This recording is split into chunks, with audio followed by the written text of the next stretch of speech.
भाजपच्या राजेंद्र राऊत यांचा दणदणीत विजय, वसंतराव देशमुखांचा पराभव. सोलापूर स्थानिक प्राधिकारी मतदारसंघाच्या विधान परिषद निवडणुकीत भारतीय जनता पक्षाने पुन्हा एकदा आपलं राजकीय वर्चस्व सिद्ध करत भाजपचे उमेदवार राजेंद्र राऊत यांनी 365 मतांच्या मोठ्या फरकाने विजय मिळवला. राऊत यांना एकूण 483 मते मिळाली, तर राष्ट्रवादी काँग्रेस शरदचंद्र पवार पक्षाचे उमेदवार वसंतराव देशमुख यांना 118 मतांवर समाधान मानावे लागले. या निवडणुकीत 13 मते अवैध ठरली. जिल्हाधिकारी कार्यालयातील नियोजन भवन येथे सोमवारी सकाळपासून मतमोजणी प्रक्रिया पार पडली. सुरुवातीपासूनच भाजप उमेदवार राजेंद्र राऊत यांनी आघाडी घेतली होती. मतमोजणीच्या प्रत्येक टप्प्यात त्यांची आघाडी कायम राहिल्याने निकालाची दिशा स्पष्ट झाली होती. अखेर अधिकृत निकाल जाहीर होताच भाजप कार्यकर्त्यांनी जल्लोष करत विजयाचा उत्सव साजरा केला. स्थानिक स्वराज्य संस्थांमधील सदस्यांच्या मतदानावर आधारित या निवडणुकीत भाजपला मिळालेला हा विजय आगामी जिल्हा परिषद, पंचायत समिती आणि स्थानिक स्वराज्य संस्थांच्या निवडणुकांच्या दृष्टीने महत्त्वाचा मानला जात आहे. महायुती सरकारच्या कामकाजावर स्थानिक प्रतिनिधींनी दाखवलेला विश्वास या निकालातून अधोरेखित झाल्याची प्रतिक्रिया भाजप नेत्यांकडून व्यक्त करण्यात आली. दुसरीकडे राष्ट्रवादी काँग्रेस शरदचंद्र पवार पक्षाला अपेक्षित यश मिळविता आले नाही.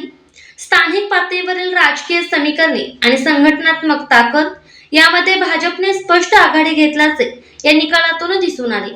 सोलापूर विधान परिषद मतदारसंघातील या विजयामुळे भाजपच्या गोटात उत्साहाचे वातावरण निर्माण झाले असून जिल्ह्याच्या राजकारणात राजेंद्र राऊत यांची भूमिका अधिक प्रभावी होणार असल्याची चर्चा राजकीय वर्तुळात सुरू आहे.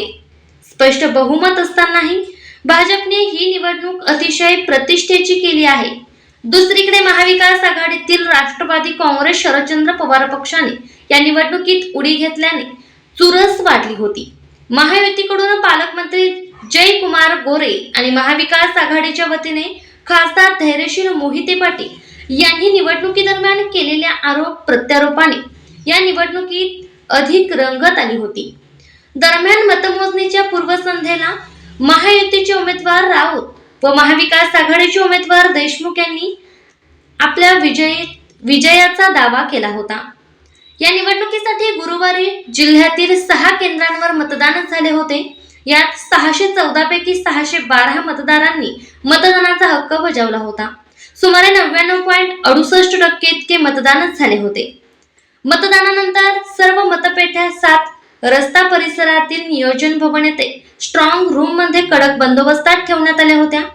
सोमवारी मतमोजणी सकाळी 8 वाजल्यापासून नियोजन भवनाच्या सभागृहात करण्यात आली. पहिल्या फेरीत वेगळी केलेली वैध मते या 4ही टेबलवर मोजणीसाठी मोजणीस दिली. मतमोजणीवर देखरेख ठेवण्यासाठी 2 प्रांत अधिकाऱ्यांची नियुक्ती करण्यात आली होती. 4ही टेबलवर मतमोजणीचे मुख्य काम 4 तहसीलदार यांनी कर्तव्य बजावले. प्रत्येक टेबलवर तहसीलदारांना मतमोजणीत मदत करण्यासाठी प्रत्येकी 3 सहाय्यक कर्मचाऱ्यांची नियुक्ती करण्यात आली होती. 2 फेऱ्यांमध्ये 2 तासातच मतमोजणीची प्रक्रिया पूर्ण करण्यात आली. अकलूजमध्ये विजयी सभा. नवनिर्वाचित निवडून आलेले आमदार राजेंद्र राऊत यांनी विजयी सभा अकलूजमध्ये घेणार असल्याचे जाहीर केले आहे. विधान परिषद संपली, आता डीसीसी बँक निवडणुकीत मोहिते पाटील यांचा पराभव करू असा विश्वास राऊत यांनी व्यक्त केला.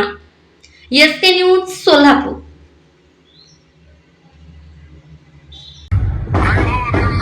बरोबर साहेब, 365 मतदान आले शेख साहेब. 483 आपल्याला बोलली 118 दिली.